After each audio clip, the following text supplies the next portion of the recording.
നമസ്കാരം. ജ്യോതിഷത്തിലെ കാണാപ്പുറങ്ങൾ തേടുന്ന പ്രണവത്തിലേക്ക് എല്ലാ മാന്യപ്രേക്ഷകർക്കും സ്വാഗതം. ഇന്ന് നമ്മളിവിടെ ആവാഹന പൂജയുടെ 2-ാം ദിവസമാണ്. തടിയൂർ കലേഷ് കുമാർ എന്ന പുന്നാരമോനെ, നീ ഇത് കാണുന്നുണ്ടോ? നിനക്ക് നമ്മുടെ പേരമംഗലത്തപ്പൻ്റെ ഭക്തരായ സ്ത്രീകൾ വിളിച്ച് വിവരങ്ങൾ ചോദിക്കുമ്പോൾ അതിന് മറുപടി കൊടുക്കാൻ പോലും നിന്നെക്കൊണ്ട് കഴിയുന്നില്ല. നീ പെട്ടിരിക്കുന്ന ഏറ്റവും വലിയ അബദ്ധം എന്താണെന്ന് നിനക്കറിയോ? നീ പകൽ മുഴുവൻ രണ്ടെണ്ണം അടിച്ച് മതോന്മത്തനായിരുന്ന് ഭജന പാടിക്കൊണ്ടിരുന്ന ലീലാവിലാസം നീ പഠിച്ചിട്ട് എത്ര ദിവസമായിട്ട് പകൽ നിനക്ക് അടിക്കാൻ പറ്റുന്നുണ്ടോ? രാത്രി 11 മണി വരെ ഇവർ വിളിക്കുന്നു. നീ ഏതോ ഒരെണ്ണത്തിന് അവിടെ കൊണ്ട് നിർത്തിയിട്ടുണ്ട്. നിൻ്റെ ഭാര്യ ആയിരിക്കുമെന്ന് എനിക്ക് തോന്നുന്നത്. കാരണം അല്ലാത്തൊരു സ്ത്രീ എന്തായാലും അത്രയും ചെറുത്ത് നിൽക്കാനായി തയ്യാറാവില്ല. എന്തായാലും നമ്മുടെ പേരമംഗലത്തപ്പൻ്റെ ഭക്തരായ സ്ത്രീകൾ അവർ നിന്നെ വിടില്ല. കാരണം അവർ ഇവിടെ ക്ഷേത്രത്തിൽ വന്ന് ഭജന പാടുന്ന സമയത്ത് അവർ നൃത്തമാടുമ്പോൾ സ്ത്രീകളുടെ പേക്കൂത്ത്, നീ എന്താ പറഞ്ഞത്? ഇവിടുത്തെ പോറ്റിമാരാണ് പറഞ്ഞത്. പക്ഷെ നീയല്ലേ ടെലികാസ്റ്റ് ചെയ്തേ? ടെലികാസ്റ്റ് ചെയ്യുന്ന ആൾക്കാണ് ഉത്തരവാദിത്തം. പിന്നെ പറഞ്ഞെന്താ? പിന്നെ നീ പറയുന്നത് അന്താരാഷ്ട്ര കോടതിയിൽ നിന്ന് അവർക്ക് കേസ് വരും. എടാ, നിനക്ക് കേസൊന്നും വരില്ലേ? എനിക്കറിയാൻ പാടില്ലാണ്ട് ചോദിക്കുകയാണ്. നീ അഡ്വക്കേറ്റിന് മുമ്പിലിരിക്കുകയാണ്. നിന്നെ കാണാൻ വേണ്ടി അഡ്വക്കേറ്റ് കേസ് എടുക്കാൻ വേണ്ടി. അപ്പം നീ കൊണ്ടുവരുന്ന അഡ്വക്കേറ്റ് എന്ന് പറഞ്ഞാൽ അത്രയ്ക്കും മൊണ്ണയാണോ? കാരണം ഞങ്ങളുടെയൊക്കെ അഡ്വക്കേറ്റ് എന്ന് പറഞ്ഞാൽ അങ്ങോട്ട് ചെല്ലാനാണ് പറയുന്നത്. ഓ, നീ വലിയ പുള്ളിയാണല്ലോ, അപ്പം നിൻ്റെ അഡ്വക്കേറ്റും അങ്ങനത്തെ പുള്ളി തന്നെ ആയിരിക്കും. അപ്പോൾ അവനൊക്കെ കോടതിയിൽ വന്നാലത്തെ അവസ്ഥ എന്തായിരിക്കും? പിന്നെ ജഡ്ജി നിൻ്റെ വകയിലെ അമ്മാവനെങ്ങനെ ആയിരിക്കും അല്ലേ? കള്ളുസഭ കൂടുമ്പോൾ. എടാ പുന്നാര മോനെ, നിന്നെക്കൊണ്ട് വേറെ ഒന്നിനും കഴിയില്ല. നിനക്ക് എന്തൊക്കെ നഷ്ടപ്പെട്ടു? സമാധാനം എന്ന് പറഞ്ഞ് കണ്ടിട്ടില്ല. അതിനേക്കാളും ഉപരി ഇത് വീഡിയോ കാണുന്ന പ്രേക്ഷകർ മനസ്സിലാക്കുക, ഇവൻ്റെ അടുത്ത് ഒരാൾ പോലും കൺസൾട്ടേഷൻ ഒന്നുമില്ല. പിന്നെ പറയുന്നത് എന്താ? വെറുതെ ഫോൺ വിളിച്ചുകൊണ്ട് പറയാണ് ശബരിമല തന്ത്രിയല്ലേ. ഓ, ശബരിമല തന്ത്രിക്ക് പൂജാസാധനം ഇവനെ കൊണ്ട് കൊടുക്കുന്നത്. കഷ്ടം. ഇത്രയും വലിയ മോശത്തിലേക്ക് പോയോ നിൻ്റെ കൂടെയുള്ള പാരമ്പര്യവാദികൾ? കൗപീനധാരികൾക്കൊന്നും അരിക്ക് ഗതിയില്ലാണ്ടായി അല്ലേ? അപ്പോൾ എന്തായാലും എൻ്റെ ലക്ഷ്യത്തിലേക്ക് ഞാൻ അടുത്തുകൊണ്ടിരിക്കുകയാണ്. നിനക്ക് എന്നെ ഒന്നും ചെയ്യാൻ പറ്റില്ല. എടാ, എൻ്റെ കൂടെ നിൽക്കണില്ലേ? ഈ നിൽക്കുന്നതിൽ കൂടുതൽ ഈഴവർ തന്നെയാണ്. നിനക്കിത് വല്ലതും അറിയോ? നിനക്ക് SNDP കൊട്ടേഷൻ തന്നാണിത്. SNDP കൊട്ടേഷൻ തന്ന് എങ്ങനെയെങ്കിലും എന്നെ ഒന്ന് തളർത്തി കഴിഞ്ഞാൽ പേരമംഗലത്തപ്പനും പിന്നെ പ്രണവ് മലയിൽ 26 ദേവതം. നീ ഷെഡ് എന്നല്ല പറയണേ. നീ ഒന്ന് വന്ന് കണ്ടു നോക്കിയാടാ. കേരളത്തിൽ ഇത്രയും വലിയ ഒരു ക്ഷേത്ര സംഘം നീ എവിടെയെങ്കിലും കണ്ടിട്ടുണ്ടോ? നീ അതിന് ഏതെങ്കിലും ക്ഷേത്രത്തിൽ പോയിട്ടുണ്ടോ? നീ ആകെ ചെയ്യുന്ന എന്താ? ദേവപ്രശ്നം എന്ന് പറഞ്ഞിട്ട് ഈ പാവപ്പെട്ട ആളുകളുടെ വീടുകളിൽ ചെന്ന് 4 സെൻറ്റോ 5 സെൻറ്റോ 10 സെൻറ്റോ സ്ഥലമുള്ളടത്ത് അവിടെ ഏതെങ്കിലും ഒരു കല്ലിരിക്കുന്നുണ്ടെങ്കിൽ, എനിക്ക് തോന്നുന്നത് അവിടെ എങ്ങനെ പറമ്പ് ഇളക്കാൻ പോണ ഒരാളോട് പറയും ഒരു കല്ലവിടെ കൊണ്ടുവച്ചേക്കാൻ പറയും. അങ്ങനെ വീട്ടുകാർ പിറ്റേ ദിവസം വന്ന് നോക്കുമ്പോൾ ഒരു കല്ല് കാണുമ്പോൾ ഉടനെ നിൻ്റെ അടുത്തേക്ക് വരും. നീ പറയും അത് മറുത വന്നിരിക്കുകയാണ്, നിങ്ങളുടെ പഴയ മുത്തൻ പൊങ്ങി വന്നതാണ്. ഇങ്ങനെ പറഞ്ഞ് അവരെ കൊണ്ട് അവിടെ ക്ഷേത്രം ഉണ്ടാക്കി. അത് കഴിഞ്ഞ് അടുത്ത വർഷം പുനഃപ്രതിഷ്ഠ എന്ന് പറഞ്ഞിട്ട്, പ്രതിഷ്ഠാ വാർഷികം എന്ന് പറഞ്ഞിട്ട് നീ വീണ്ടും വേറെ ഒരു കല്ല് കൊണ്ടു നോക്കി. ഇതല്ലേ നിൻ്റെ സ്വഭാവം? അപ്പോൾ എന്തായാലും ഈ പാവപ്പെട്ട ആളുകളെ മുഴുവൻ പറ്റിച്ച് ഒരു പരുവാക്കി. ഇപ്പോൾ നിനക്കൊരു വർക്കുമില്ലോ. വർക്ക് ഉണ്ടെങ്കിൽ ഇത്രയും സമയം നിനക്ക് ഫോൺ എടുക്കാൻ പറ്റുമോ? പിന്നെ നീ പറഞ്ഞെന്താ? പോലീസുകാർ നിന്നോട് പറഞ്ഞു ബ്ലോക്ക് ചെയ്ത് കളയാൻ പറഞ്ഞു. നിനക്കല്ലാതെ ബുദ്ധിയില്ല അല്ലേ? നിനക്ക് ബുദ്ധിയില്ലാന്ന് എനിക്ക് ആദ്യം മനസ്സിലായി. പിന്നെ നീ പറഞ്ഞ സുമി സരിതനെ വിളിക്കുന്നു. അപ്പോൾ സിജി വിളിച്ചിട്ടോ? സിജി വിളിച്ചിട്ട് പോലീസ് ഓഫീസർ ചോദിക്കണവരില്ലല്ലോ നിന്നോട് ചോദിക്കണേ. നിനക്ക് വല്ല മറുപടി ഉണ്ടോ? എത്രയോ പേര് വിളിക്കണം, നീ എന്താ ഫോൺ എടുക്കാത്തേ? നിനക്ക് വല്ല പണിയുണ്ടോ? അപ്പോൾ പ്രേക്ഷകർ മനസ്സിലാക്കുക, ഇവന് യാതൊരു പണിയില്ല. അപ്പോൾ ഇവരുടെയൊക്കെ ഉദ്ദേശം എന്താ? SNDPയുടെ ഉദ്ദേശം കണിയാൻ നാണുവിനെ ഇത്രയും കാലം ഈഴവരെ കൊണ്ട് ദൈവമെന്നും പറഞ്ഞ് വീടുകളിൽ, അതായത് ഈ കണിയാന്മാർ തന്നെ ചെല്ലുമ്പോൾ നാണു കണിയാൻ, കാരണം വർഗസ്നേഹം കാണിക്കണ്ടേ, നാണു കണിയാൻ്റെ ഫോട്ടോ വയ്ക്കാൻ പറയും. ഫോട്ടോ വയ്ക്കണ വീട്ടുകാരോട് പറയും ഫോട്ടോ മാറ്റിയിട്ട് വിഗ്രഹം വയ്ക്കാൻ പറയും. ഇതല്ലേ നിൻ്റെ പരിപാടി? അപ്പം നിനക്ക് ഈഴവരെ പറ്റിച്ചുള്ള ഇനി യാത്ര പറ്റില്ല. പിന്നെ ഈഴവർ മാത്രമല്ല കേട്ടോ, ഈ നിൽക്കുന്നതിൽ എല്ലാ വിഭാഗം ആളുകളുണ്ട്. ഞാൻ നിന്നോട് ഈഴവരെ കാര്യം എടുത്തു പറയാൻ കാരണം നിനക്ക് കിട്ടിയിരിക്കുന്ന SNDPയുടെ കൊട്ടേഷന്. കാരണം എന്നെ സംബന്ധിച്ച് നോക്കുകയാണെങ്കിൽ ഈഴവരാണ് ഏറ്റവും കൂടുതൽ പ്രേത വേർപാട് നടത്തുന്നതും അതേപോലെ സായുജ്യ പൂജ നടത്തുന്നതൊക്കെ ഈഴവർ തന്നെയാണ്. കാരണം ഈഴവ ശാന്തിക്കാർക്ക് വേറെ ഒന്നും അറിയാൻ പാടില്ല. ജ്യോതിഷം അറിയാൻ പാടില്ല, നീ പറയുന്ന പോലെ പൂജ അറിയാൻ പാടില്ല, മാന്ത്രികം അറിയാൻ പാടില്ല, താന്ത്രികം അറിയാൻ പാടില്ല, ഒന്നും അറിയാൻ പാടില്ല. നിനക്കും അറിഞ്ഞൂടല്ലോ. അപ്പോൾ ഇതൊന്നും അറിയാൻ പാടില്ലാത്ത ആളുകൾ ഇത്രയും കാലം ഇവരെ സുഖമായിട്ട് പറ്റിച്ചു. അപ്പോൾ സംഭവിക്കുന്നത് എന്താ? SNDPയുടെ കൊട്ടേഷൻ അനുസരിച്ച് മാതാപിതാക്കൾ മരിച്ചു കഴിഞ്ഞാൽ പ്രേതവേർപാട് നടത്തി ശിവഗിരി മുത്തൻ്റെ അടുത്ത് കൊണ്ടുവരുത്തും. അപ്പോൾ 2 ഗുണമുണ്ട്. ഒന്ന്, വർഷത്തിലൊരിക്കൽ അച്ഛനെ പോയി കാണാം. 2, മുത്തനെയും കാണാം. അപ്പോൾ ആ ഒരു ഉദ്ദേശം ഇനിയുള്ള കാലത്ത് നടക്കില്ലടാ. ഇനി നീ ഉദ്ദേശിക്കുന്ന പോലെ മഞ്ഞ ചുറ്റി മഞ്ഞസാരിയും മഞ്ഞ ഷടിയും മഞ്ഞ ബ്രേസറും നീ ഇതൊക്കെ കൊണ്ട് ഇട്ടോ. ഇതൊന്നും ഇനി അവർ തയ്യാറില്ല. എൻ്റെ അടുത്ത് ആവാന പൂജ കഴിഞ്ഞാണ്ടല്ലോ പിന്നെ അവർക്ക് മഞ്ഞ ഡ്രസ്സ് കാണുമ്പോൾ തന്നെ ഇത് ഓർമ്മ വരും. ഈ സംഭവം എടുത്ത് മാറ്റി വയ്ക്കുകയാണ്. ഇപ്പോൾ ഈ നിൽക്കുന്ന ആളുകളൊക്കെ പറഞ്ഞതേ, ഒരു മഞ്ഞ വസ്ത്രമൊക്കെ പണ്ട് മഹാവിഷ്ണുവിൻ്റെ വസ്ത്രമായിട്ടൊക്കെയാണ് ധരിച്ചത്. പക്ഷെ പിന്നീട് മനസ്സിലാകുന്നത് 1916-17 കാലഘട്ടത്തിൽ നാണുക്കണിയാൻ പുലയരോട് പറയും മഞ്ഞൾ വെള്ളത്തിൽ വെള്ളം കൊണ്ട് മുക്കി കൊടുത്താൽ കോളറ അതിസാരമൊക്കെ തടയാൻ പറ്റും. അപ്പോൾ എന്തായിരുന്നു? നാണുക്കണിയൻ്റെ ഉദ്ദേശ ലക്ഷ്യം. പുലയരാണ് വരുന്നത് തിരിച്ചറിയാൻ വേണ്ടി മഞ്ഞൾ വെള്ളത്തിൽ മുണ്ട് മുക്കിയാൽ എന്തായി മഞ്ഞമുണ്ടാവും. അപ്പോൾ മഞ്ഞ മുണ്ട് എടുത്തുകൊണ്ട് വരണേണ്ട പുലയരാന്ന് മനസ്സിലാകും. അപ്പോൾ കോണം കെട്ടികൾക്കാണെങ്കിൽ ഹോയ് ഹോയ് വിളിക്കണം. അതായത് താഴ്ന്ന ജാതി ആളുകളെ മാറ്റണമെങ്കിൽ ഹോയ് വിളിക്കണ്ടേ. അപ്പോൾ കാശുള്ള കോണം കെട്ടിയാണെങ്കിൽ നായർ സമുദായം വന്ന് ഹോയ് വിളിക്കും, കാശില്ലാത്തവരെ അവർ തനിയെ വിളിക്കും. അതേ സമയത്ത് നാണു കണിയാനോ മഞ്ഞാണ് എടുത്തുകൊണ്ട് വരണമെങ്കിൽ കണ്ട മനസ്സിലായില്ലേ, മഞ്ഞ എടുത്തു വരുന്നത് മഞ്ഞക്കിളികളല്ല, പുലയരാണ്. അപ്പോൾ ആ കാലഘട്ടത്തിൽ നാണു കണിയാൻ്റെ ഭയങ്കര ബുദ്ധിയായിരുന്നു.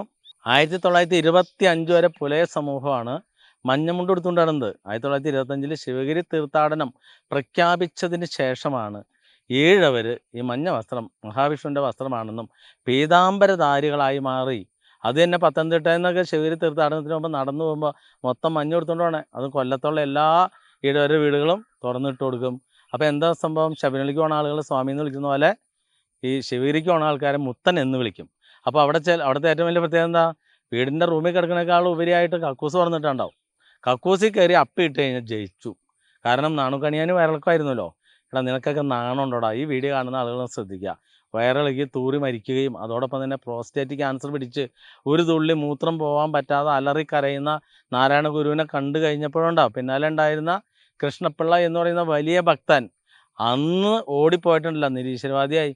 പിന്നെ ഒരു വിശ്വാസം ഇല്ലാണ്ട് അതുപോലും ഈഴവർക്ക് അറിഞ്ഞുകൂടാ. അപ്പോൾ എൻ്റെ അടുത്ത് ആവാന പൂജയ്ക്ക് വരുമ്പോൾ ഇവർക്ക് ഈ ചരിതമൊക്കെ മനസ്സിലാകുന്നുണ്ട്. അവർ യഥാർത്ഥത്തിൽ 1936 ക്ഷേത്രപ്രവേശന വിളംബരം വരെ കേരളത്തിൽ ഈഴവരായിരുന്നു സാമ്പത്തികമായിട്ട് മുന്നിലുണ്ടായത്. ഞാൻ ചരിത്രമൊക്കെ മനസ്സിലാക്കി. അതിന് ശേഷമാണ് മന്നത്ത് പത്മനാഭൻ്റെ ശ്രമഫലമായി നായർ സമൂഹം ക്ഷേത്രവുമായി ബന്ധപ്പെട്ട് അതിനോട് ബന്ധപ്പെട്ട ജോലികളും വിശ്വാസമൊക്കെ ആർജിച്ച് അവർ ഈശ്വരൻ്റെ പിന്നാലെ നടന്ന് രക്ഷപ്പെട്ടു. അതേവരെ സാമ്പത്തികമായിട്ട് മുന്നിൽ നിന്നിരുന്ന ഈഴവർ ഈ നാണു കണിയാൻ ദൈവമാണെന്ന് തെറ്റിദ്ധരിച്ച്, അത് തന്നെ ഡോക്ടർ പൽപ്പുവിൻ്റെ ക്രിയേഷനായിരുന്നു. പൽപ്പുവിന് ഒന്നുകിൽ ഈഴവരോടുള്ള വാശി അല്ലെങ്കിൽ നാണു കണിയാനുള്ള വാശി, എന്തായാലും വാശി തീർത്തു, ഈഴവർ പെട്ടുപോയി. അപ്പോൾ ഇപ്പോൾ എൻ്റെ അടുത്ത് വരുന്ന പലരും പറയുന്നത് ഈ 50-55 വയസ്സുള്ളവർക്കൊക്കെ മനസ്സിലാകും, ഈ വയസ്സായി മുത്തിയിരിക്കണ കുറേ ജന്മങ്ങളുണ്ട്. ഇവർ പറയുന്നത് ഈ നാണുക്കണിയാനില്ലെങ്കിൽ ഈഴവരില്ല, സ്വാതന്ത്ര്യം ഉണ്ടാവില്ല എന്ന് പറഞ്ഞു. അപ്പോൾ യഥാർത്ഥത്തിൽ ആറാട്ടുപുഴ വേലായുധ പണിക്കർ അദ്ദേഹം 1849 3 വർഷം നമ്പൂതിരിയുടെ അടുത്ത് പോയി പൂജയൊക്കെ പഠിച്ച് പിന്നീട് 2 ശിവക്ഷേത്രം പ്രതിഷ്ഠ നടത്തി ആലപ്പുഴ കാർത്തികപ്പള്ളിയിൽ. അപ്പോൾ അവിടെ സവർണർ വേലായുധ പണിക്കരോടാണ് ചോദിക്കുന്നത്, നിങ്ങൾ എന്താണ് ഇങ്ങനെ അതിക്രമം കാണിച്ചതെന്ന് ചോദിക്കുമ്പോൾ ഞാൻ ഈഴവ ശിവനെ പ്രതിഷ്ഠിച്ചു എന്ന് പറയുന്നത് വേലായുധ പണിക്കരാണ്. അപ്പോൾ വേലായുധ പണിക്കരുടെ ചരിത്രം ഞാൻ പറയുന്ന സമയത്ത് SNDPക്കാരും അതേപോലെ നിന്നെ പോലുള്ള കണിയാന്മാരും പറയുന്നു ഇതെല്ലാം മിത്താണെന്ന്. ആറാട്ടുപുഴ വേലായുധ പണിക്കർ മിത്താണോ? അപ്പോൾ ബ്രിട്ടീഷുകാർ ഇന്ത്യയിൽ വന്നു എന്നുള്ളത് മിത്താണോ? ഇപ്പോൾ നമ്മളിവിടെ നിൽക്കുന്നു എന്നുള്ളത് മിത്താണോ?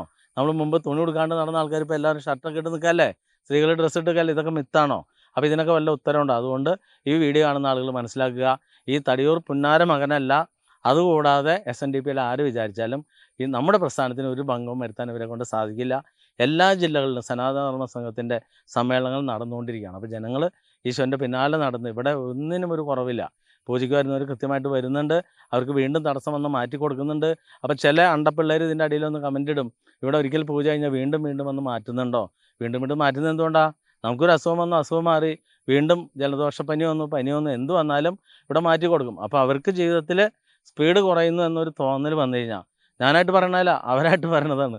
അപ്പോൾ അവർക്ക് ഇവിടെ വന്ന് ഈ ആവാഹന പൂജയിൽ പങ്കെടുത്ത് മാറ്റുകയും അതോടൊപ്പം നമ്മുടെ ദേവതകളുടെ അടുത്തൊക്കെ വഴിപാട് ചെയ്ത് കഴിയുമ്പോൾ നല്ല റിസൾട്ടാണ്. അപ്പോൾ ആ റിസൾട്ടൊക്കെ നിങ്ങൾക്കും അനുഭവിക്കണമെന്നുണ്ട്, ധൈര്യമായിട്ട് വരിക. അതിനു വേണ്ടിയാണ് ഇവരെല്ലാവരും കൂടി വന്നിട്ട് ഇനിയുള്ള കാലത്തെങ്കിലും നിങ്ങൾക്ക് ബോധം വന്ന് രക്ഷപ്പെടാൻ വേണ്ടിയാണ്. ഇത്തവണ കൂടുതൽ ആവാഹന പൂജയിൽ പങ്കെടുക്കുന്ന ആൾക്കാർ തിരുവനന്തപുരം കൊല്ലം ജില്ലയിലുള്ള ഈഴവർ തന്നെയാണ്. അത് 12 പാർട്ടിയുണ്ട്, അതിനകത്ത് 9 പാർട്ടിയും കൊല്ലം തിരുവനന്തപുരത്തുള്ള മഞ്ഞകൾ തന്നെയാണ്. അപ്പം ഞാനിവിടെ ചരിതം മൊത്തം പറയുമ്പോൾ അവരിന്ന് ചിരിച്ചുകൊണ്ടിരിക്കുക. അവർ പറയുന്നത് 2-3 വർഷം മുമ്പ് ഇവിടുത്തൊക്കെ അറിഞ്ഞതാണ്, പക്ഷേ SNDP തടുത്തപ്പോൾ ഞങ്ങൾക്ക് ഇത്രയും ഗൗരവം മനസ്സിലായില്ല. അപ്പോൾ എന്തായാലും വന്നുകൊണ്ടിരിക്കുകയാണ്. ഈ വെള്ളാപ്പള്ളി നടേശൻ എന്ന് പറഞ്ഞാൽ തട്ടിക്കഴിയുമ്പോഴുണ്ടല്ലോ SNDPയുടെ കാര്യം തീരുമാനമാവും. അപ്പം നിൻ്റെ കാര്യം എന്താവും? നീ ഇനി പാരമ്പര്യം പറഞ്ഞ് നിനക്ക് ഇങ്ങനെ പറ്റിക്കാൻ പറ്റുമോ? അതൊക്കെ നിൻ്റെ കയ്യിലിപ്പോൾ അവിടെ വെച്ചോ. എന്തായാലും വീഡിയോ കണ്ടുകൊണ്ടിരിക്കുന്ന ആളുകൾ ധൈര്യമായിട്ട് വരിക. നമ്മുടെ സ്ത്രീകൾ, അതായത് പേരമംഗലത്തപ്പൻ്റെ ഭക്തരായ വീട്ടമ്മമാർ ചോദിക്കുന്ന ചോദ്യത്തിന് പോലും ഈ തടിയൂർ പുന്നാര മകനൊരു ഉത്തരവില്ല, അവൻ കിടന്ന് ബബ്ബടിയാണ്. അപ്പോൾ അത്ര പോലും കഴിവില്ലാത്ത ഇവൻ്റെ പിന്നാലെ പോയി ആരെങ്കിലും രക്ഷപ്പെടുന്നു തോന്നുന്നുണ്ടോ? ഒരാളും രക്ഷപ്പെടില്ല. അതുപോലെ ഇനിയിപ്പോൾ പകലടിച്ചുകൊണ്ടിരുന്ന ഇവനെ അടിക്കാൻ പോലും പറ്റണില്ല. ഇനിയിപ്പോൾ SNDP കാശ് കൊടുത്തു അടിക്കണമെന്നുണ്ടെങ്കിൽ പകൽ പറ്റുമോ? കാരണം അടിച്ചു കഴിഞ്ഞാൽ ഇവൻ നിറം മാറും. ഇവൻ ചില വോയിസിലൊക്കെ ഉണ്ടല്ലോ ഇവൻ ഇങ്ങനെ വിറയ്ക്കാണ്. അപ്പോൾ ഇന്നത്തെ ദിവസം അവൻ ഇതേവരെ ഒരാളുടെ പോലും കോൾ എടുത്തിട്ടില്ല. കാരണം എന്താ, അവന് മനസ്സിലായി കോൾ എടുത്ത് കഴിഞ്ഞാൽ ഏതെങ്കിലും ഒരു സ്ത്രീയെ തെറി വിളിച്ചു കഴിഞ്ഞാൽ വിവരം അറിയും. കാരണം എന്താ, മറുനാടൻ ഷാജി എന്ന് പറഞ്ഞാൽ ഇത്രയും വലിയ ജനപിന്തുണ ഉള്ളവനാണ്. അവനെ രാത്രിക്ക് രാത്രി പൊക്കിയേ. അപ്പോൾ അതുകൊണ്ട് പുന്നാരമകന് പേടിയുണ്ട്. അപ്പോൾ പുന്നാരമകനെ നീ എന്തായാലും പെട്ടു, നിൻ്റെ പിന്നാലെ നിന്ന്. പേരമംഗലത്തപ്പൻ എന്ന് പറഞ്ഞാൽ ആരാന്നറിയോ? നാഗരാജാവ് വേണ്ട, അത് ശൈവ വൈഷ്ണവ ചൈതന്യമായിട്ട് യുഗങ്ങളോളം തപസ്സിലാണ്ട് കിടന്ന് സത്യയുഗം ആരംഭിച്ചപ്പോഴാണ് ഭഗവാൻ അവതാരം എടുത്തു വന്നത്. അപ്പോൾ സാധാരണ പാമ്പ് ചുറ്റി എന്താ സംഭവം? നിന്നെ കൊണ്ടേ പോകുള്ളൂ. അതുകൊണ്ട് നിൻ്റെ കാര്യം തീരുമാനമായി. നിന്നെ പേരമംഗലത്തപ്പൻ ചുറ്റിട്ടുണ്ടല്ലോ, നിനക്കിത് വിടാൻ പറ്റില്ലടാ. നീ സാധാരണ കേട്ടിട്ടുണ്ടോ പട്ടര് തീട്ടൻ ചവിട്ടി എന്നുള്ളൊരു ചൊല്ലുണ്ട്, അതേപോലെ ആയിപ്പോയി. നിനക്ക് മൊത്തം നാറി. നീ ഇനിയിപ്പോൾ എന്ത് ചെയ്യാനാ? നിൻ്റെ അടുത്ത് പാരമ്പര്യക്കാരും വരില്ല, SNDPയും വരില്ല, ആരും വരില്ല. ആ ഒരു കാര്യത്തിൽ നിനക്ക് ഇനിയുള്ള കാലം, നിനക്ക് എൻ്റെ മക്കളൊന്നും ഇല്ലല്ലോ. ഈ മക്കളൊക്കെ ഉണ്ടായി നീ വക അവയ്ക്കാതെ പറയില്ല പെണ്ണുങ്ങളെ കുറിച്ചൊക്കെ ഇത്രയും മോശമായിട്ടൊക്കെ സംസാരിക്കുമോ? കാരണം ഈ കുട്ടികളുണ്ടെങ്കിൽ കുട്ടികൾ പുറത്തേക്ക് ഇറങ്ങി ചെല്ലുമ്പോൾ ചോദിക്കില്ലേ, എടാ നിൻ്റെ തന്തപ്പടിക്ക് പ്രാന്തായെന്നൊക്കെ ചോദിക്കുമ്പോൾ ആ ഒരു നാണക്കേടെങ്കിലും ഉണ്ടാവും. അപ്പം നിനക്ക് ഇതങ്ങനെ സ്വന്തം ബന്ധമൊന്നും ഇല്ലല്ലോ. സ്വന്തം ബന്ധം ഉണ്ടായിരുന്നെങ്കിൽ അവർ വന്ന് നിൻ്റെ ചെകിട മൂളിച്ച് പണ്ട് നിന്നെ ഒരു മൂളിക്ക് ഇരുത്തിയല്ലേ. അപ്പം മനസ്സിലായി, അല്ലെങ്കിൽ നിൻ്റെ കൂടെയുള്ള ആൾക്കാർക്കും ഇത്ര സംസ്കാരം ഇല്ലാത്ത ആൾക്കാരെന്ന് മനസ്സിലായി. അതുകൊണ്ട് രക്ഷപ്പെടണം എന്നുള്ളൊരു ഇപ്പോൾ ആവാഹന പൂജയുടെ 2-ാം ദിവസമാണ്. ഈ മാസം ഇനി 2 ആവാഹന പൂജയും കൂടി ഉണ്ട്. അപ്പോൾ ജീവിതം രക്ഷപ്പെടണം എന്നുള്ളൊരു ധൈര്യമായിട്ട് വരിക. ഇത് തന്നെ പറയുന്നുണ്ട്. സരിതയുടെ അടുത്ത് വിളിച്ചു ചോദിച്ചപ്പോൾ ഒരു ചരട് 100 രൂപയുടെ വാങ്ങിച്ചാൽ രക്ഷപ്പെടുത്തി തരുമെന്ന്. കാരണം അവരുടെയൊക്കെ ചങ്കൂറ്റം കണ്ടോ? 100 രൂപയുടെ ഒരു ചരട് വാങ്ങി ധരിച്ചാൽ രക്ഷപ്പെടുത്തി തരാമെന്ന് അവർ പറയാണ്. നിന്നെക്കൊണ്ട് പറ്റുമോ? നിനക്ക് 100 രൂപയല്ല 10,000 രൂപ തരാം. നീ ചരടോ എന്ത് തേങ്ങയിലും കൊടുത്തിട്ട് നിന്നെക്കൊണ്ടൊന്ന് രക്ഷപ്പെടുത്താൻ പറ്റുമോ? നിന്നെക്കൊണ്ട് പറ്റില്ല. അപ്പം നീ അടങ്ങിയിരിക്കുക. നീ എന്നോടെന്ന് പറഞ്ഞത് എനിക്ക് വായിക്കാൻ അറിയാൻ പാടില്ല, പൂജ അറിയാൻ പാടില്ല, മന്ത്രം അറിയാൻ പാടില്ല, ഒന്നും അറിയാൻ പാടില്ല. പിന്നെ ഈ നിൽക്കുന്ന ആൾക്കാർക്കൊക്കെ വല്ല വട്ടണോടാ? നിനക്കാണോ വട്ടത്, ഇവർക്കാണോ വട്ട്? നീ തന്നെ ആലോചിക്കുക. തനിക്ക് താനാരാന്ന് അറിയില്ല, താനാരാ പിന്നെ ഞാനാരാന്ന് ചോദിക്കണ പോലെയുള്ള ആ ഒരു സമ്പ്രദായത്തേക്ക് നീ അധപ്പതിച്ചു. അപ്പോൾ വീഡിയോ കണ്ടുകൊണ്ടിരിക്കുന്ന ആളുകൾക്ക് രക്ഷപ്പെടണമെന്നുണ്ടെങ്കിൽ ധൈര്യമായിട്ട് വരിക. ഒരു നിവൃത്തിയില്ലെങ്കിൽ പേരമംഗലത്ത് വരിക. 27 ദേവതകളുണ്ട്, ജാതി മത ഭേദങ്ങളില്ല. ഓരോ ദേവതയ്ക്കും 108 വലം വെച്ച് പ്രാർത്ഥിച്ച് താഴെ എത്തി കഴിയുമ്പോൾ കൗണ്ടറിൽ ഞാൻ ജപിച്ചു കൊടുത്ത ചരടുണ്ട് 100 രൂപയുള്ളൂ. തടിയൂർ പുന്നാരമോനെ നീ ഒരെണ്ണം വാങ്ങിച്ച് കെട്ടിക്കോ. നീ ഒരെണ്ണം കെട്ടിയ പോരട്ടോ, ഒരെണ്ണം കൈമം കെട്ടണം, ഒരെണ്ണം മറ്റേ സുനയിലും കെട്ടിക്കോ. അതിന് തൂക്കട്ടില്ലല്ലോ കെട്ടാനായിട്ട്. അപ്പോൾ എന്തായാലും ഒരെണ്ണം അരേ കെട്ടിക്കോ. അങ്ങനെ 2 കെട്ടിയാലാണ് നിൻ്റെ ഭ്രാന്ത് മാറും. അപ്പോൾ എന്തായാലും ആ ചരടിലൂടെ 27 ദിവസം പോകാം. അതിൻ്റെ ഇടയിൽ ഒരു ഗണപതി അലസ് വാങ്ങി ധരിക്കുക. അതിൻ്റെ വഴിപാട് ഇത് 1.5 വർഷം അതേ. ഞാൻ വേണമെങ്കിൽ ഒരു വോയിസ് ഇട്ട് തരാം. അതിനകത്തൊരു യുവാവ് ചോദിക്കുന്നുണ്ട്, ഏലസ് കെട്ടി കഴിയുമ്പോൾ ജോലി കിട്ടി, പിന്നെ പുള്ളി ഇതൊക്കെ മറന്നുപോയി. ഇപ്പോൾ 1 വർഷമായപ്പോൾ വീണ്ടും ബുദ്ധിമുട്ട്, എന്താ ചെയ്യേണ്ടത്? അപ്പോൾ ഞാൻ ചോദിച്ചു, ആവാഹന പൂജ പറഞ്ഞില്ലേ, അത് ഞാൻ എൻ്റെ ഓർമ്മയിലില്ല എന്ന് പറയുന്നത്. അതേപോലെയുള്ള കുറേ ആളുകളുണ്ട്. അപ്പോൾ ഏലസ് ഉണ്ടായ കൃത്യം 1.5 വർഷം വരെ ഗുണം ഉണ്ടാവുള്ളൂ. അതിൻ്റെ ഇടയിൽ ആവാഹന പൂജയ്ക്ക് വരിക. ഇവിടെ ആവാഹന പൂജ കഴിഞ്ഞാലുണ്ടല്ലോ, പിന്നീട് ഇതേപോലെ എപ്പോൾ തടസ്സം വന്നാലും ഞാൻ പറയാതെ തന്നെ ഇവിടെ ഡേറ്റ് ഗ്രൂപ്പുണ്ട്. ആ ഗ്രൂപ്പിൽ മെസ്സേജ് വരും, നിങ്ങൾക്കൂടെ ഒന്ന് മാറ്റാം, ചെറിയ പൈസ കൊടുത്താൽ മതി. അതേപോലെ തന്നെ നിരന്തരമായിട്ട് ശത്രുദോഷം വരണ്ടെങ്കിൽ 3 ദിവസം അടുപ്പിച്ച് ഇവിടെ ശൂലിനി ഹോമം നടത്തിയാൽ മതി. ഒരു ശൂലിനി ഹോമം കഴിഞ്ഞപ്പോഴാണ് എൻ്റെ കൂടെ ഉണ്ടായിരുന്ന 14 പോറ്റുമാർ തെറിച്ചുപോയി. അതിൽ 1-2 പേര് കാലിൽ വീണു. ഞങ്ങൾക്ക് അബദ്ധം പറ്റി, തടിയൂരാൻ്റെ വീഡിയോ കണ്ടിട്ട് പറ്റിപ്പോയ അബദ്ധമാണ്, പൊറുക്കണമെന്ന് പറയണേ. ഞാൻ പൊറുക്കണോടാ പുന്നാരമോനെ. അതേപോലെ ഇവിടുന്ന് കുറച്ച് പേര് ചാടിപ്പോയില്ലേ, പയറ്റങ്ങൾ ഇങ്ങനെ വിലപിച്ചുകൊണ്ടിരിക്കുക. അവരെല്ലാവരും കൂടി എന്തായാലും ചൂലുമായിട്ട് നിൻ്റെ വീട്ടിലേക്ക് വന്നിട്ടുണ്ട്. നീ കരുതും ചൂലും കൊണ്ട് വരുന്നത് വെറുതെ പറഞ്ഞാൽ കേട്ടോ, ചൂലും കൊണ്ട് അവർ വരും. അപ്പോൾ വരാണ്ടിരിക്കണം എന്താ അറിയുക, ഇപ്പോൾ യുദ്ധസന്നാഹ സമയമല്ലേ. അപ്പോൾ അങ്ങനെയുള്ള ഒരു സമയമായതുകൊണ്ട് നമുക്ക് നിയമത്തെ കയ്യിലെടുക്കാൻ പാടില്ല.